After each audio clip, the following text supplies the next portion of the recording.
Ladies and gentlemen, I would propose to start our GNF session. My name is Eric Morel. I work for the European Space Agency. Good morning and welcome to this GNF session. It's a real pleasure to be here in Washington. What we try to do is to progressively create a tradition in IAC. In Adelaide, 2 years ago, we have exchanged on ways and means to better control the cost and schedule in space programs. In Bremen last year, we have discussed about the role and responsibilities that can be given to SMEs in space program and what they can bring to our common undertaking.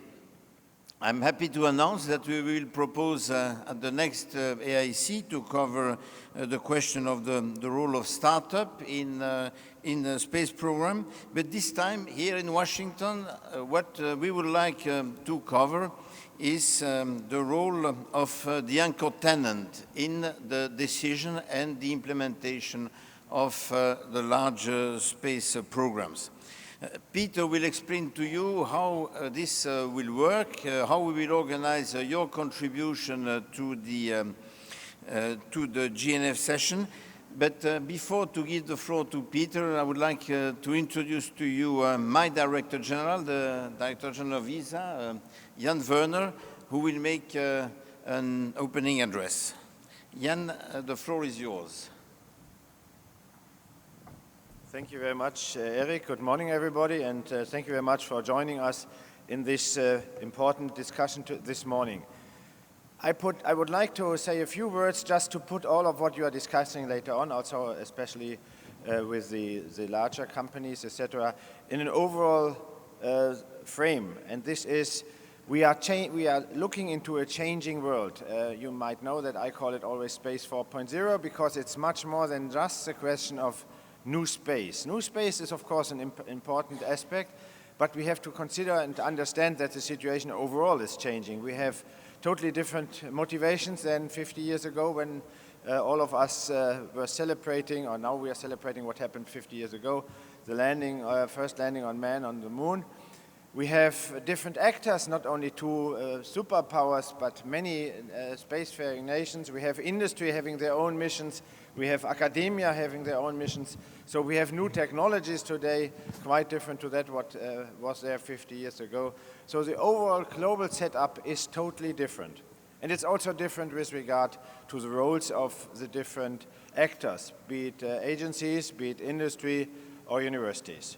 And therefore, we should also look into this change and get the best out of this shift of paradigm. And on the right-hand side of the picture, you see some aspects. I mentioned already new space, and I will not explain all the other ones, but the very last one, digitalization and artificial intelligence. This is also something which is changing the world. In ESA, we looked into this, and we are now looking also for different roles of ESA. And I will explain from the left to the right a little bit what the different roles can be. The first one on the very left-hand side is the traditional agency work. So the agency is defining a mission, is defining the details, is looking then for money from the member states in our case, and then we procure the different parts with industry, with the prime and subcontractors, etc. It's working, it's still working, and we will continue. The second one in this row is where we are a partner. We are a partner of industry, for instance, for public-private partnership. Again, just one example over here, NEOSAT, the next generation platform for geostationary telecommunication satellites. And by sharing risk, by sharing investments, we can really support industry for new products. In this case, 9 satellites of this NEOSAT were already sold. The third one is where, again, our role is changing. We put some request for a service on the table, so we buy a service, in this case, in orbit servicing and debris removal. And the very last one is, again, an example. It's the Moon Village, but you will see another example where we are not just the agency, not just a partner or something which is buying something, but where we are a broker. So all these different things are now in ESA, and we still are looking forward to adjust also our way of how to make the procurement. So for instance, ice cubes on board of the International Space Station. It's a huge activity, the International Space Station, and here we give industry and academia the possibility to do research on board of the ISS as part of the big, very big activity of the International Space Station. We have also, together with Airbus, Airbus developed, and we were supporting Bartolomeo at the module Columbus of the European Space Agency at the International Space Station, providing also a possibility for customers to use it for different purposes. And customers may be private companies, maybe public institutions, or maybe also the space agency. We are celebrating 50 years of first man on the moon, and I'm very happy that we are celebrating it, but at the same time we should prepare for the future, meaning we should prepare us for the future, not we should prepare the future. And the future is different than the past, and that means that also, for instance, the moon, the activity in the moon is a totally different setup today than in the past. The agencies have their moon projects, but at the same time the public agencies can play the role of a broker to bring together different actors to go to the same destination, and that is the moon, to have different activities on surface of the moon. So it's a different role. Also linked to this moon activity is communication to the surface of the moon, and it's just 2 days that we signed an agreement with a private company. They will provide the hardware, they will provide the satellite, and we will buy the service from them. Also a very special function we are taking care of. You all know that we have space debris activities to remove space debris, to avoid future space debris. And in this respect, we also looking for active debris removal in orbit servicing. Eric will talk about that later on. But I just want to give you our example at this time, because it shows that we are really trying to have a comprehensive solution where we mix up different ways of working. So the main thing is we are buying a service to bring down an ESA-owned asset. This is the very right-hand side of this picture. The very right-hand side is we are bringing down an ESA-owned asset, and we are buying the service from a company. On the left-hand side, you see another deorbiting activity over here or in the middle. This is because by the launch we will bring up something which normally would remain in space. And in this case, we will bring it down again. In this role, we are an agency. So we are an agency here, and we are over here, somebody requesting a service. So you see that even mixed solutions may be possible. I hope this gives you a little bit of feeling what my intention is to listen today and to hear what this panel can develop. Thank you very much.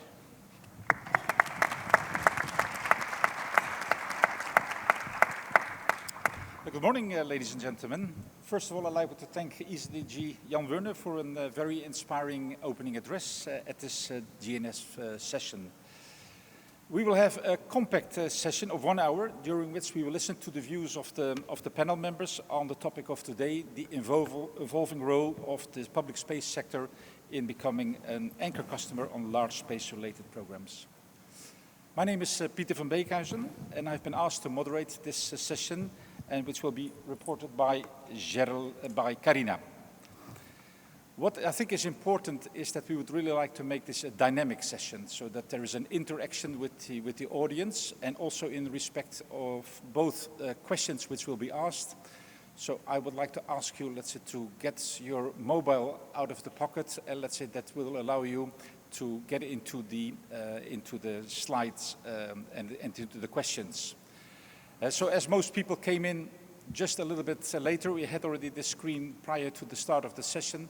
I think it would be good, let's say, to give a few more moments of the time if you could get into your mobile phone and type in www.slido, and then type in the event code and then join. I think the Slido has been used already quite a lot in this, at this IAC, and it will allow you to answer, to give your views on the 4 hard-coded questions which we have put for up front, but it will also allow you that during the panel discussion that you can put on questions to the panel members, which will be reflected at the second part of the session.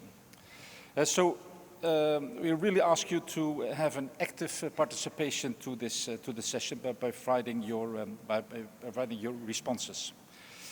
So you will have 2 minutes for each of the questions.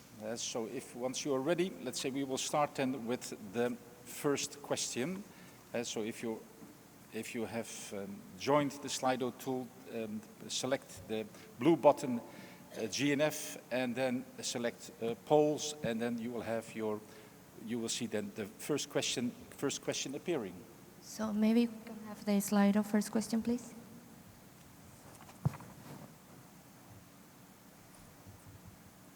Yep. So the first question is, before the space agencies were responsible for the development, whilst industry for the work. Now you see that industry is increasingly responsible for their product and the cost and the delivery to the agencies. What is your view on this? Is it excellent? Is it a good idea? Not sure, let's see this in the long run. Or is it a bad idea because space agencies may lose competence and there may be too much power to industry? So let's say it would be very good to see the results of you, and we should also be able to see the number of people which have voted. So far you see there on the top right, there are 25, there are more than 25 people in the room, so I would ask you to give your inputs. Yes, so once again, you just have to go into your mobile phones and go to slido.com. The number of the event is IAC 2019, and then these questions will pop up. So Carina, you tell us when the 2 minutes are over, and then it's yes. 10, 9, 8, 7, yep. So far it's looking like it's a good idea, but risky. We have a couple of seconds more to close the poll. You still have a chance to give your thoughts. 40. So we can close the question in 10, 9, 8, 7, 6, 5, 4, 3, 2, 1. Okay, so we closed that first question. So what we see, it is a good idea, but risky. So there is still work in progress. But also, it's good to see that 28% consider this as excellent. So then we've got 50 voters. So we may have more than 50 people in the room. So let's hope that we can increase this number. Then we go to the second question. The second question. In the present context, which of the following focus areas should the space agency prioritize within their balanced portfolio? Is it the enabler of space applications? Should we focus on science and exploration? Should it be to push technology or to concentrate on the anchor customer role, the topic of today?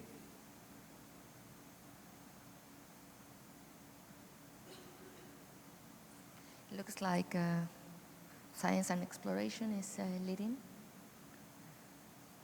We still have some votes to come. Come on.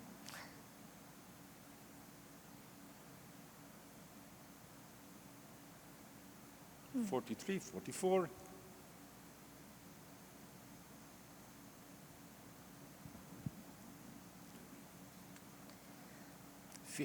Now we have 5 more, Peter. Yeah, very good.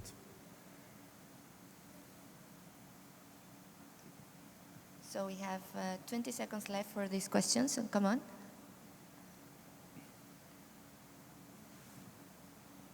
Yep. So we will close the question in 10, 9, 8, 7, 6, 5, 4, 3, 1, closed. Okay, so we have 57. What is remarkable is that the 11% on the concentrate on the anchor customer role. So that's also that point for discussion then today. Good. So let's go to the third question, please. So the third one. Should in future the role of the Public Procurement Authorities as anchor customer for recurring space programs increase, what do you consider the most important objective to be? Do you think that is support industry, be mutual, beneficial, baseline clear government schemes? Wow, it's changing more.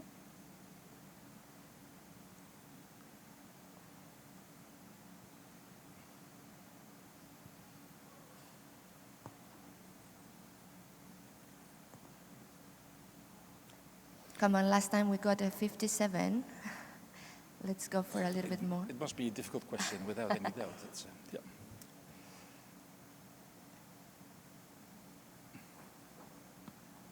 10 seconds more.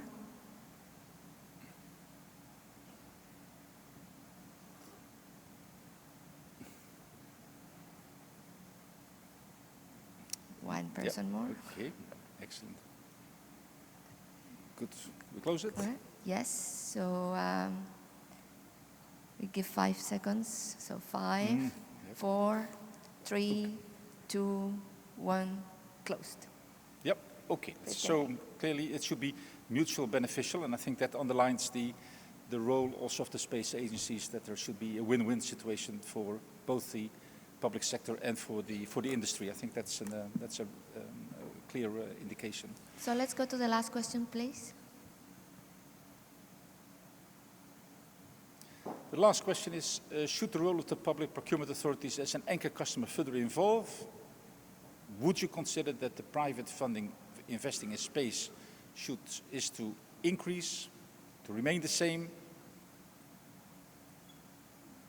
To decrease. To decrease?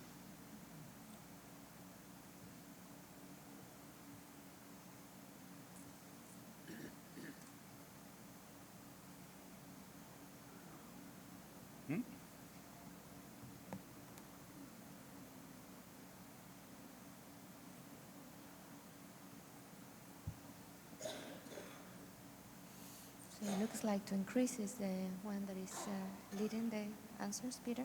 Sorry? To consider they are symbiotic. Oh. To consider this symbiotic, yeah, let's say that's the question which didn't appear for the first answer, which didn't appear, but let's say now it's... We're missing some answers, so we are close to finish with this question.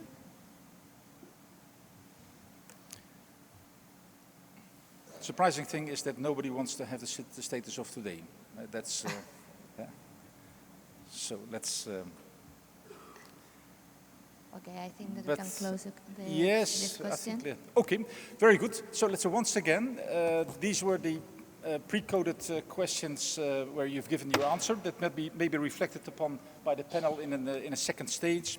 But please use this exactly the same tool, but then go to the Q&A button of your Slido to have questions which you can allocate to the panel or to a member of the panel during the panel discussions. So that we will come back on that one later.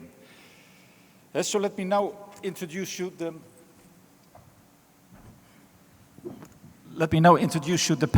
panel members.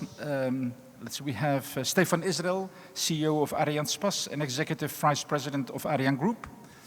We've got Bill McNally, presently the CEO of Acquisition Pro, but Bill was prior to this the Senior Procurement Executive for NASA, and before that had a 26 years career inside the DoD on all contracting related issues. In the middle, Eric Morel, he's a Director of Industry, Procurement and Legal Services. Robbie Schingler, co-founder, Chief Strategy Officer of Planet. And Philip Pham, the Senior Vice President and responsible for Earth observation, navigation and science programs within Airbus. So we have got some questions, which I will then look.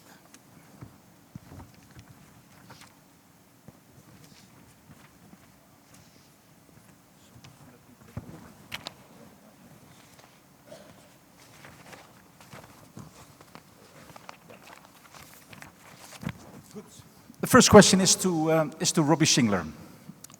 Robbie, the U.S. Public Procurement Authorities, both the DoD and NASA, have been an anchor customer for Planet. So could you please explain how this role has contributed to the success of Planet and whether you see rooms for improvements for future programs? Yes, thank you. I'm looking forward to this discussion because there's an awesome opportunity for us to really think about the role of procurement and the market power that governments have in order to set the right behavior in the commercial market as this becomes more of an industrial free market domain.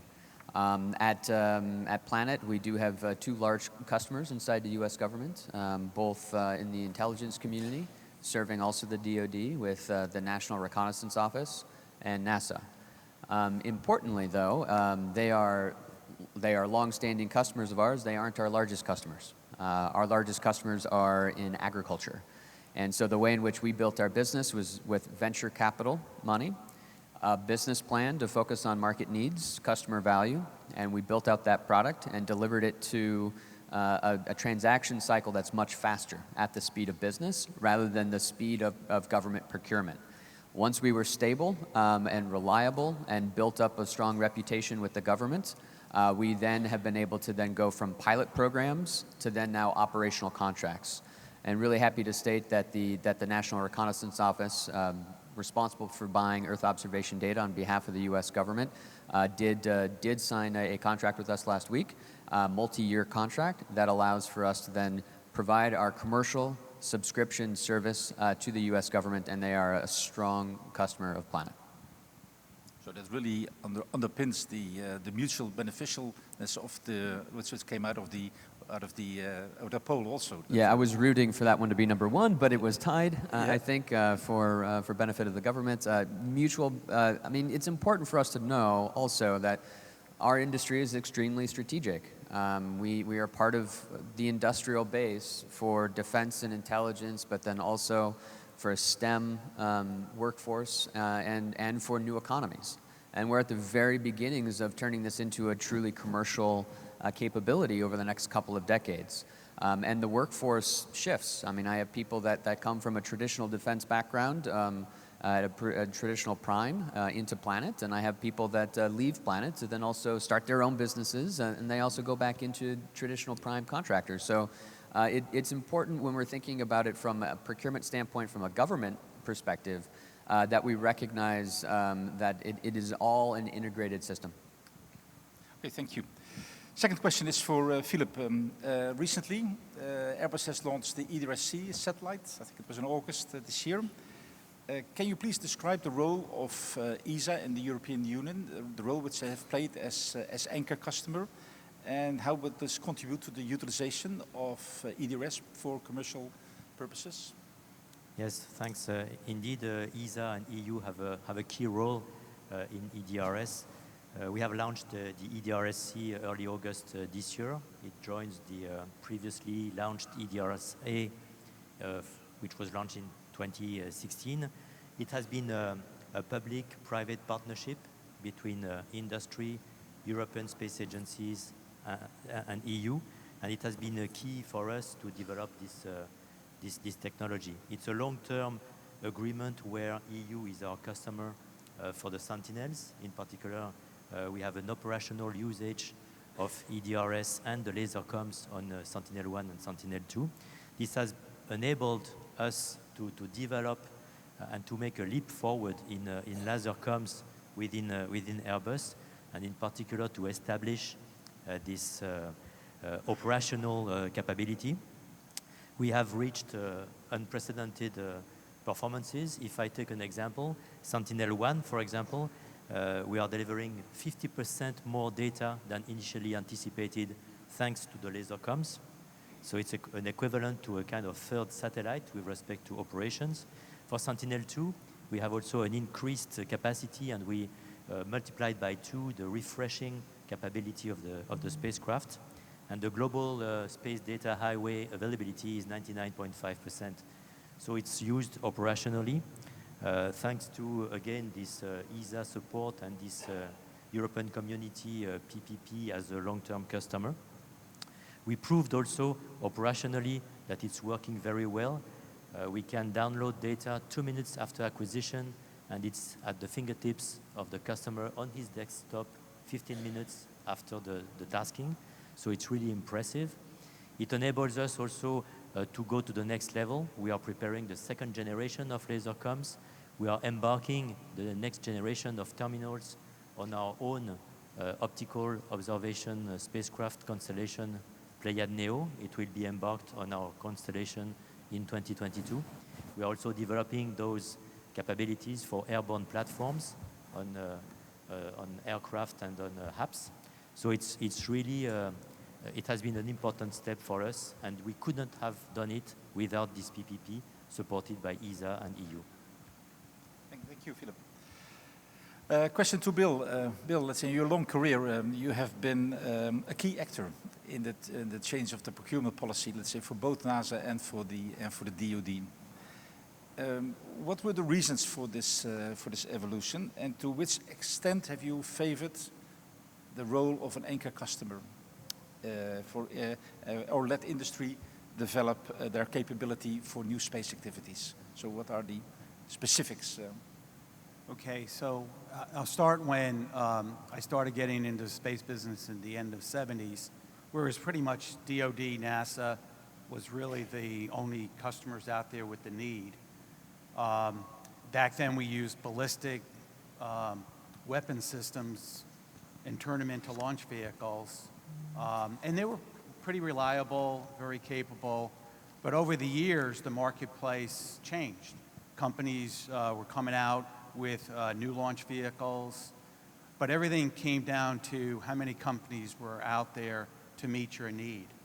When I started working at NASA, we were ending the space shuttle program, which was our reliable space transportation launch system, and trying to look at what industry had available.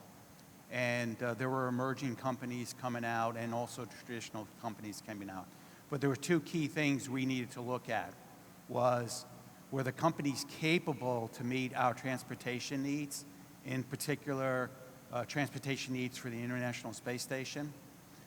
And two, were they financially viable? People sometimes just think of technical capabilities of companies, but you got to look at their finances. Are they able to sustain the space business? Because space acquisition, the space business isn't cheap. There's a lot of testing. Companies, there have been a lot of companies who have attempted to be in the launch transportation business, and they failed, mostly financially, not technically. So that's what we did at NASA. We did some demonstrations. We didn't contract until we felt comfortable that we had industry out there that had the capability and the finances to be, long-lasting.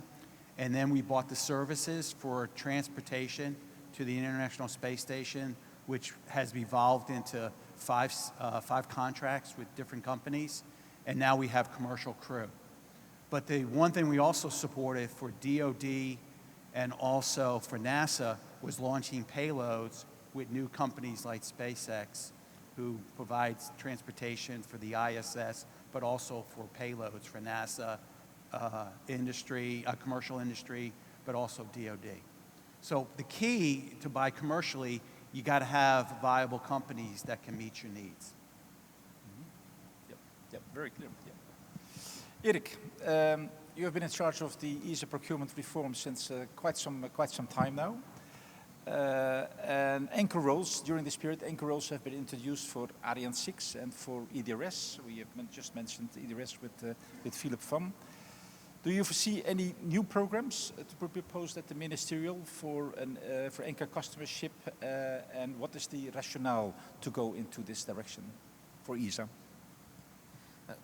First, Peter, you speak about anchor tenant. ESA is a research and development organization. We are speaking about Ariane 6. In Ariane 6, we are one client, an important client, but a client. If you think about EDRS, in EDRS, the anchor tenant is the European Commission, not ESA. In fact, the role of ESA in those programs is more the one of an enabler, making things possible. What is an enabler? It's a multifaceted type of activity. You need to, on one side, know very well the needs of the users. On the other side, you need to know very well the capacities of your industry in order to put the two together around convincing programs that will attract funds from the member states. That is the role of an enabler. You were asking what is in the make. Jan Werner has presented a few minutes ago a chart about the program ADRIOS. ADRIOS is for active debris removal and in-orbit servicing. So what have we done? This is typically the role of an enabler. We have launched a request to industry, asking them to come with a service proposal to ESA in order to deorbit an ESA object. We have provided the list of those objects as part of this call for ID. We got 13 proposals. Progressively, we have down-selected the 13 down to one. That is the company ClearSpace. ClearSpace is a startup from Switzerland, and they were proposing to deorbit part of a Vega launcher. So are we an anchor customer? You can say, yes, we will provide the first service. At the same time, no, because with one service, you don't have a business case. So it will be up to ClearSpace to look for other clients, for other type of service. Among those future clients, of course, ESA also. Take another example, Copernicus. In Copernicus, there also we have played the role of an enabler by first developing the technologies over the years, and second, conducting within ESA all the pre-definition studies, giving with that the possibility of the EU to implement its ambitious program. They also, Peter, I think we have played the role of an enabler. Mm-hmm. Okay. Yeah. It's very good that you underline this, Erik. Stefan, next year is going to be a very important year with the maiden flight of Ariane 6, and this is, it has already been mentioned a few times, the market launcher market is very much driven by institutional and commercial clients. What has been the role of the European authorities as an anchor tenant since the decision was taken to develop Ariane 6? Yeah, so I think we can we can speak about two different and consecutive roles. The first one is that ESA is the procurement agency for the vehicle when it comes to its development. ESA is issuing the HLR. ESA is maître d'ouvrage, as we say in French, and Ariane 6 is developed by Ariane Group for ESA and by Avio when it comes to Vega C for ESA. So here, this is a classical role of the agency to fund under the rules of the geo-return in Europe the vehicles. After, and this is quite new, Europe is now trying to get organized to structure the service market and not only the availability of the rocket. And Europe would like to have 5 Ariane 6 per year and 2 to 3 Vega C per year under public procurement. The difficulty is that you have different entities in Europe. You have ESA, you have the European Commission, you have EUMETSAT, and you have the national governments.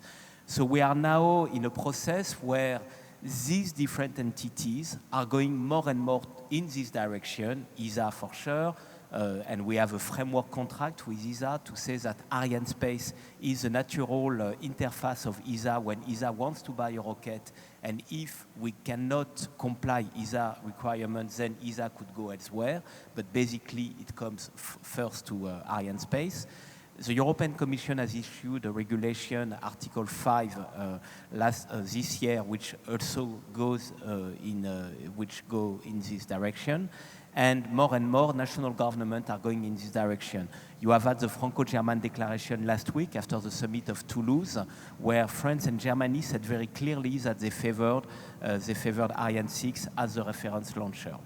So it's not like in the US, we do not have a huge institutional demand, and we do not have the power of consolidating this demand, but we are progressing very well in this direction, and I think for Ariane 6 and Vega C, it will be absolutely key, because fundamentally, all the rockets in the world rely on a strong domestic market. You have no sustainable rocket without a strong domestic market. And this is why what ESA and other European institutions are now trying to do by consolidating the public European market is very important for us. Good, thank you. So this completes then the first round of the questions. What we have thought that it would be very useful to have with the panel members coming from both the commercial operator side and these public procurement authorities to have an intra-panel questions. So now we go to the intra-panel questions, and I believe that we should start then with the first question to be raised by Robbie. And Robbie, you have selected. I have selected a question. So Yes. yes, this is for Stefan. So there's a rise of a bunch of small satellites and access to space and becoming more common for secondary payloads and more appetite for small satellites and new entrants that are coming in. What's your strategy to address this market need both for Vega and Ariane 6? And also, what are your thoughts with respect to SpaceX over the last 4 or 6 weeks ago or so when they announced decreasing their costs of secondary payloads by 50% and having every single Falcon 9 have access to space? Well, when it comes to SpaceX, it's better to ask directly SpaceX. So Gwen Shotloel was with us yesterday. So I'm sure you have her phone number, and better to ask Gwen. No, I will more highlight on Arianespace, if I may. We think that there is a growing segment which is made of small, micro, nano satellites, both public and private, and you are a good testimony of that. And we think that for our customers, rideshare solutions are the best solution, because if you go to dedicated launchers, it is more expensive, even though it can allow to reach a specific orbit, so it has some value as well, and Electron is doing a fantastic job, no doubt about that. But all in all, we are absolutely convinced that in the majority of the cases, rideshare solutions are the best solutions. When it comes to Arianespace offer, we have with Vega C and Ariane 6 complementary solutions. We want to address the segment of minus 200 kilo euros by a single offer which would be compatible for both rockets, and we give here more flexibility to our customer. It will be based on the principle of the first launcher available and same pricing policy. So when a customer will come to us, we will make an offer to him, and depending on the availability of Ariane 6 or Vega C, he will embark on the first vehicle available. And you know that with Vega, and I think you are perfectly aware of that, we are going to launch 42 satellites on a dedicated launcher. By the way, we have the support of ESA and EC, so it shows how important our agency. It is the proof of concept for SSMS. SSMS is the name of the dispenser. Regarding Ariane 6, we have another dispenser which is called MLS, Multi-Launch Service, and MLS will also allow to have auxiliary payloads made of many satellites complementing a main mission. So I think with Vega we will be able to make full rideshare solutions. With Ariane 6, which is bigger, I would expect more a main payload and then auxiliary payloads made of small satellites. Thank you. Thank you. Philip, you have got a question for... Yes, for Bill. Yeah. Bill, we know that NASA is envisaging to outsource the next generation of data relay services to operators. On the other hand, we know there's not yet any full standard for laser comms and data relay services. What's your view to make the next step toward 2025? Thank you. Just like space transportation, anything you buy, you've got to have a set of requirements. Make sure industry understands it. Can they meet those requirements? So first thing was the community right now. When I say community, we're talking about industry that's interested in this area, that's been working this area, but also governments internationally, US and other countries are all working together to look to establish required standards in this area.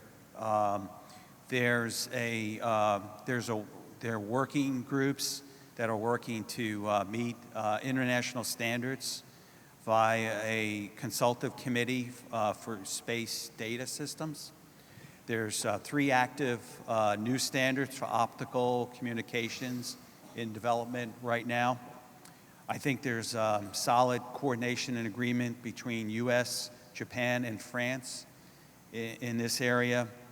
And what the community is doing is taking advantage of existing standards in the area of ground optical networks. But just like space transportation, in the area of communications, NASA's looking to get away from buying the hardware, operating the system by themselves, because it's more expensive. We want to be able to buy the communications as a service. But again, as you mentioned, we got to make sure we have a standards that everyone can agree to, that industry can meet, so that the requirements for NASA is met, just like requirements for a commercial company that needs space communication. Good. Stefan, you have got a question for... Yes, for a question for Robbie. So Planet is responsible for different size of satellites, but most of them are small satellite or very small satellite. I wanted to know whether you can envisage to go for bigger satellites, and in this case, what would be your launch strategy if satellites were become to be bigger? So Planet, we have launched over the last 6 years on 26 different rockets. 3 of them have been primary, but the rest have been rideshare. So I agree with you on the rideshare thing. And we have 2 classes of satellites. A lot of the small ones are the Doves. That's a 3U form factor. Then SkySats that are about 120 kilograms. And we have another 6 of those SkySats that are going up, but then that's the end of that family. We know them quite well. Yes, you do. Thank you for launching 4 of them about 2 years ago. And then but the CubeSat form factor, I should say, has been amazing for the entire sector to decrease the barrier to entry to get a minimum viable product into space. Also, for engineers, it's really good to innovate within that box, right? And at the point in time when we started our company 8 years ago, they were just becoming more standard to have secondary payload access to space. Now, it's ubiquitous. So I think our industry has matured enough that you can think outside of that box. So I think it's pretty safe to say, for what we're hearing from the market and from the customers, that you can't really break physics too much. If you care about Earth observation, it is about the aperture size. And so Planet, we are working on a new class of satellites that are larger than the Dove satellites. Oh, and then launch strategy, all across the board. So never be too reliant on one provider, because there can be an anomaly, right, which then slows some things down. And we have really good relationships with the Indians, with Arianespace, with SpaceX, with Rocket Lab and others. So we really want to make sure that we can take advantage of the access to space that is coming. Good. Thank you, Robbie. Erik, your question is to Philip. Yes. Philip, we are presently running in Europe a very large competition around the future Copernicus missions. But this program has already resulted in an unprecedented amount of data being distributed freely around the world. Your company, Airbus, you compete for the space segment, but do you envisage to play an increasing role also in the downstream sector? Yes, definitely. Airbus, of course, is running the current competition on the Copernicus expansion missions. ITTs have been issued. We are running like hell to make the best proposals we can for the selection, which is going to happen in the next few months, early next year in particular. We have been used to operating the full value chain at Airbus, in particular with our Earth observation, optical and radar satellites. So we are used to not only being concentrated on the space infrastructure, but also on the ground infrastructure and the downstream services. We are at a point now where the current Copernicus generation is generating 12 terabytes of data per day. We will have additional expansion missions up in the air in orbit in 2025. We will have some additional, let's say, assets in orbit as well. We have our Pléiades Neo coming through and being launched in 2020. So we already are involved in the ground infrastructure for ESA with the Copernicus ground systems called PDGS. And we are currently also developing, and we have developed several digital platforms using the latest cloud technologies.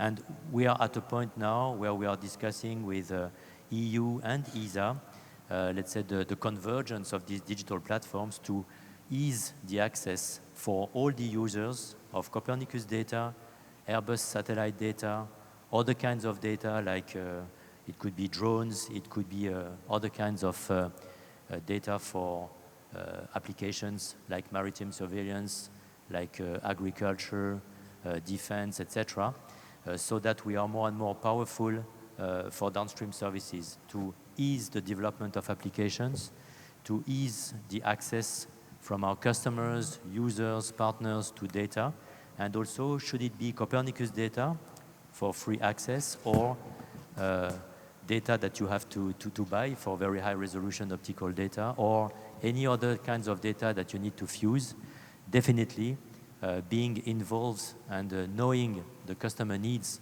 for downstream services is really key. And we want to be instrumental to leverage the Copernicus data for the next stage, also to develop even further more applications. Okay. Then the last question of this intra-panel part of our panel is the question from Bill to Erik.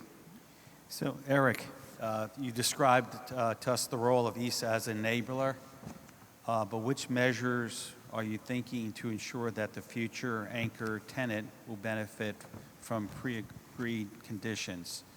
Do you foresee a role for ESA as an enabling organization during the production phase? Well, Bill, there are in fact two parts in your question. So I will start with the first one. When we are proposing a program, we need to propose a very convincing case to our member states. That is what we will do in November. If we have an anchor tenant, this is increasing the arguments we have towards the member states. It is also increasing the market for industry. But to get an anchor tenant in, of course, you must, like the European Commission or EUMETSAT, you must, of course, offer to this anchor tenant a certain number of guarantees. And also you need to work with him really hand in hand. So what have we done so far? In fact, the solution we have, the path we have followed was to group the procurement of the development satellite with the recurrent satellite under one single contract. By doing that, you are obtaining at the start of the program a full offer from industry that goes up to the end. In fact, you go with one contract and that you procure under two different regulatory frameworks, which is not easy in Europe. The key, of course, is the risk sharing between industry, the anchor tenant, and the agency. And that, I think, is the way to achieve the pre-agreed price, of course, within a risk margin. On the second question, you ask what about the role during the production phase. I would take an example where NASA is the anchor tenant. We are producing in Europe the Orion resource module, and this is delivered to NASA. We deliver that to NASA at a pre-agreed price. And therefore, in our relation with industry, we have to ensure that this is achieved. To be honest with you, Bill, I would say sometimes I feel between a rock and a hard place. This is not the most comfortable position. Okay, so we are now finished with the intra-panel question round. Now we come to the questions from the audience, and perhaps Carina, if you could show, let's say, how to get the questions from the audience. And so please feel free, let's say, to use the Slido tool and see whether we have got any interesting or spicy questions for one of the panelists. So let's take the first one. This one is for Stefan. The approach in Europe and the US is different for the building of launches. What would be your preferred approach? First, I think that in US there is also governmental money when it comes to development of the launchers, and the US Air Force has just opened a competition between 4 different providers to award some money for development. So I think it should be misleading if we just consider that now the government, the US government, is just a procurement agency for services. It is also a procurement agency for development. If you allow me, I have no preference. I think the contexts are not the same. You do not have in Europe the same number of missions. And because you do not have the same number of missions, it would be difficult for Europe to be a pure service player buying some launches instead of funding the development of a launcher. So again, I think what Europe has achieved through funding the development of a rocket, and then what Europe is trying to do more and more, which is to be more and more a procurement entity for the launches, is what we must do. I must remind that industry has already invested in Ariane 6. 400 million euros have been put in complement of ESA money in the development of Ariane 6. So industry is investing in Ariane 6.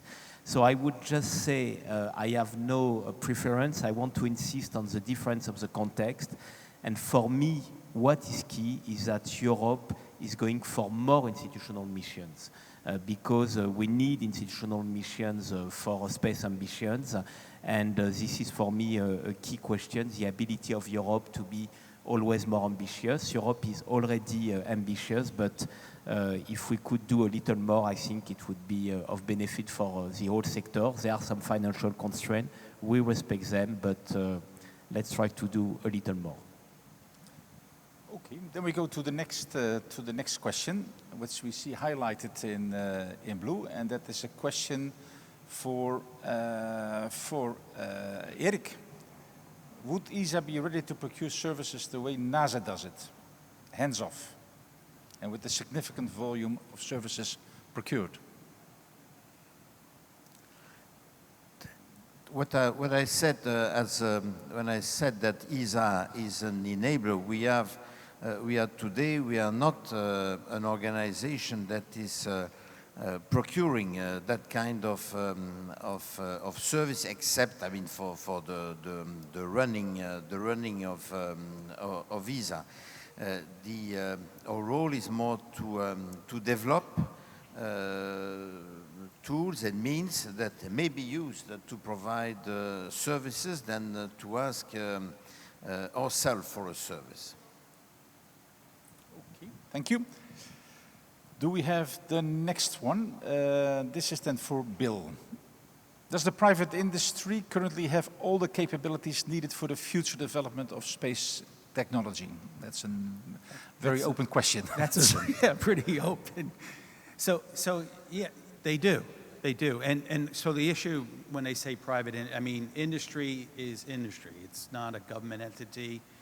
And you have private industry, companies that are, not publicly traded.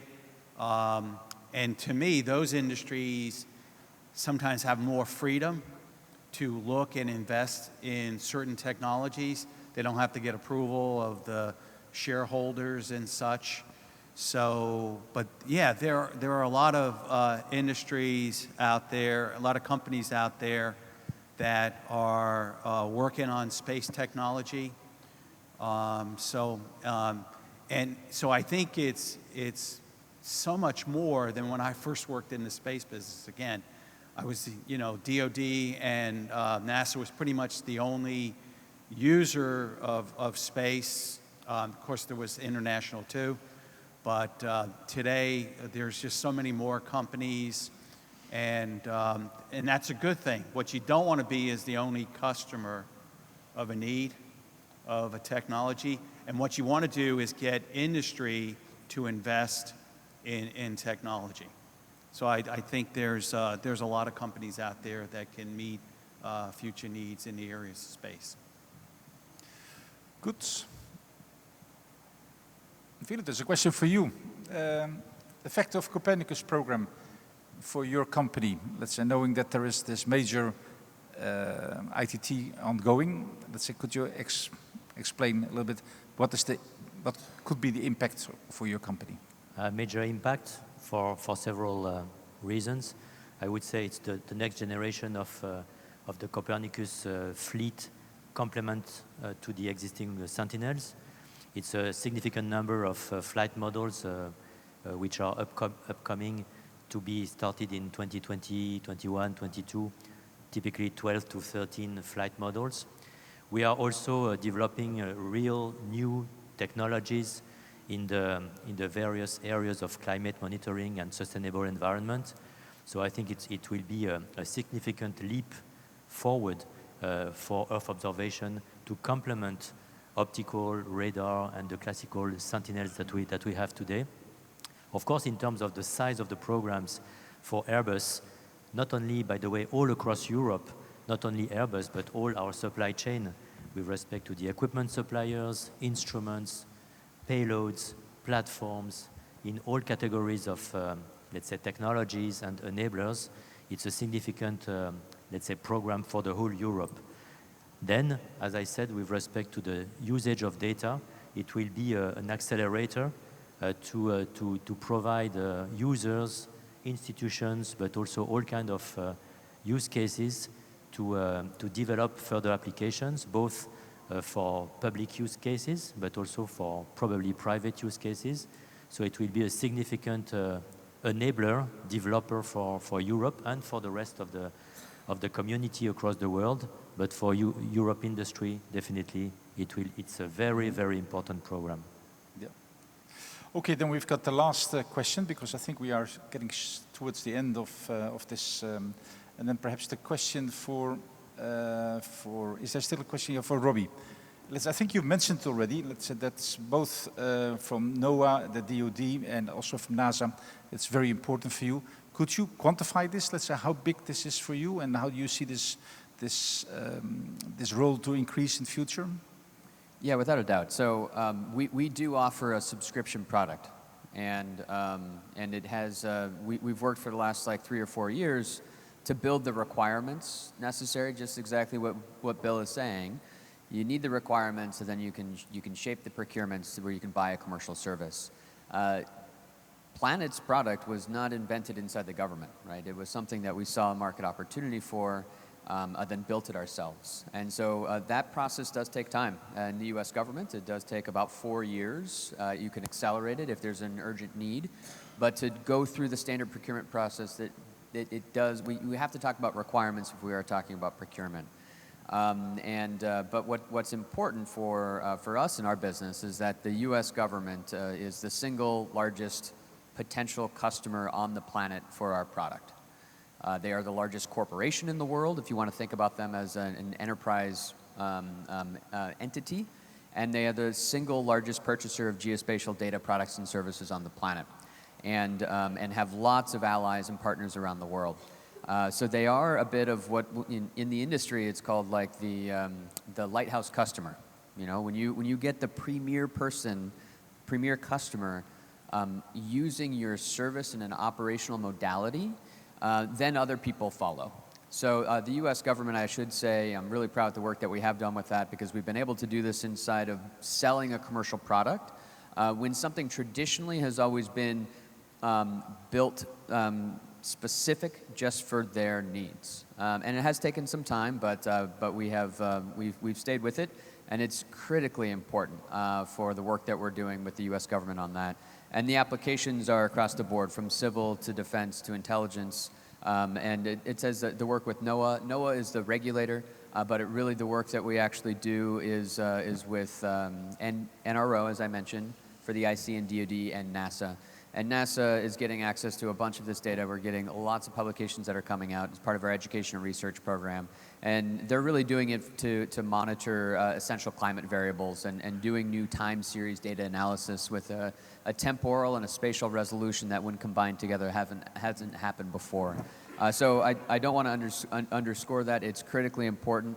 I think if you are a company that has a product that you then want to sell as a subscription service, if you can have them be your first anchor customer, excellent, good on you.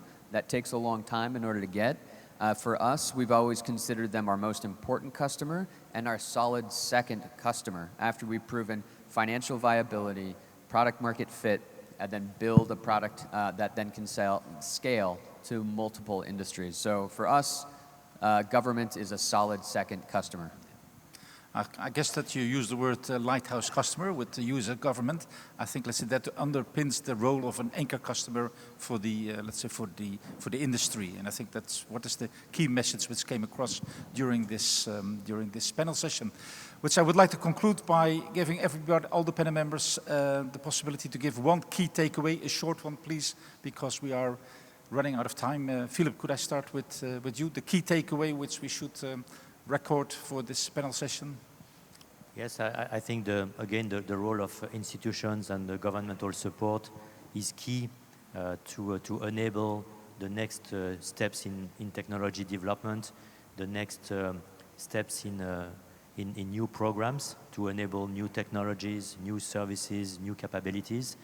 We can do it in a more agile way than before, in terms of through PPP, yes, of course, but also through new ways of accessing services and dealing services, in new business models where we could have another way of partnering together between industry and governmental institutions and other third parties.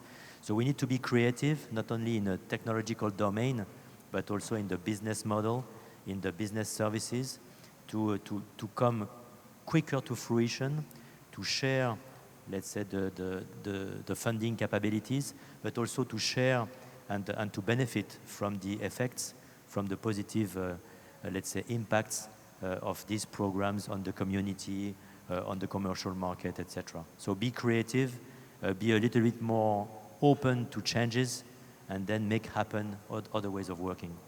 Okay. Thank you. Bill. So a lot of people are running around doing other transaction authority and things like that. There's nothing wrong with a plain old government contract.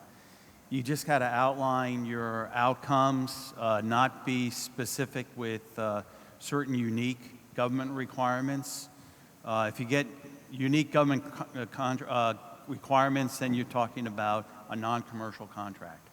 But to me, the key is outlining your outcome. Understand that there are industry companies out there that can meet those requirements, and then put out the solicitation and pick the company to do the work. Stay away from government unique requirements, because then you're getting away from commercial buy and you're becoming more of a government only buy, and it's going to raise your price. Okay. Stefan, could I ask you? Yes, maybe two statements. I think there is nothing as good as a public anchor customer, and I think this is all the story of the new space in the US very clearly, and what Rosby has said is clearly going in this direction. But having said that, and just not to repeat what Philippe has said, we must be creative in Europe to set up a new scheme of procurement, creative on the side of the institutions and of industry, and I think what has been done for EDRSC is very creative. So it is our responsibility to trigger new public-private partnership in Europe. There are good candidates for that. I, from time to time, quote the case of constellations. You will see that it will be a key question in the future, the ability of Europe to have a big telecom constellation, whatever it is. But yes, let's be creative together. Robbie? Yeah, so the main takeaway for me is that there are many different types of government procurements that are there, right? We do some of them because they are super strategic, and the government needs to be the anchor customer as the first customer in order to do a public-private partnership in order to decrease the cost and have a business case actually works. So that's on one side. Then the other side is something that we're trying to do, which is actually to sell a commercial product to the government. And with that, it's still really difficult to get through, if I'm quite honest, because governments are used to, in our industry, being the system integrator, setting the requirements, and going through a process. They're used to actually buying the process rather than the product and the outcome. And so the more that we actually allow for our procurement mechanisms, the more that we allow for government to only pay when something is delivered, we can then set the right dynamics in this emerging commercial industry and actually use the market power that governments have. And market power is around quantity, quality, and cost. They absolutely are the largest segment within our sector and industry, and so we can set the right type of competition and behavior in the market in the way in which you buy services. Okay. Thank you very much. Erik, you opened the session, and I think, let's say, you close the session with your key takeaways and other remarks. Yes, three comments. The first one was very clear during this panel. There is nothing like a one-size-fits-it-all. And you see the diversity of the problems, the diversity of the issues, and of course the diversity of the solutions, both on both sides of the Atlantic. This was, I think, very visible. The second one, and that was very interesting for me at the start with the questions to which you have replied, the question of the mutual benefit was really coming very high, and I think this was very visible also in the panel. The mutual benefits for governments that do need services and products, and the mutual benefit for industry that is delivering. That was very obvious in this new way to work, certainly has increased benefits on both sides. I think that is the second point. The third one, I was really impressed by the question, I think the last question you have asked, because there is a tendency to oppose public spending and private investments. And I think you have very rightly replied, the more you have public funding, the more you have private investment. The two goes together, not one is replacing the other. I think that is extremely important, and I was very happy to see that this was the opinion of the audience. Now, I would like to thank you, Philippe, Bill, Robbie, and Stefan. Also, Peter and Karina, who is hiding over there, for your participation to this panel. Thank you very much. Thank you.